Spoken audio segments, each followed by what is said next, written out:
ওকে, এইবার ঠিক আছে, আমি এটার নাম দিলাম, এটার মান দিলাম 3, এটার মান দিলাম 4। ওকে, এটার নাম দিলাম ও। তাহলে এখানে প্রশ্নে এখানে এ দিলাম, এটা ও, এখানে দিলাম বি, এটা কেটে দিলাম। তাহলে এখানে বললাম যে ও এ এবং ওবির মান কত, কি বললাম, ও এ এবং ওবির মান কত।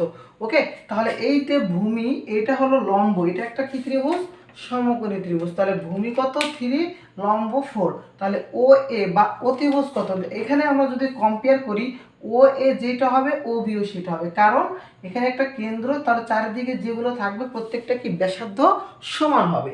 তাহলে আমরা এইটাকে যদি পিথাগোরাস অনুসারে করি, পিথাগোরাস প্রয়োগ করে পাই। ওকে, পিথাগোরাস প্রয়োগ করে পাই সূত্র কি জানি আমরা, অতিভুজ স্কয়ার, তাই না, অতিভুজ স্কয়ার সমান লম্ব স্কয়ার প্লাস ভূমি স্কয়ার। তাহলে এখানে প্রশ্নে লম্ব বলতে কত 4, লম্ব বলতে 4 স্কয়ার, ভূমি বলতে 3 উপর স্কয়ার। তাহলে 4 4 16, 3 3 9, তাহলে কত হবে 25।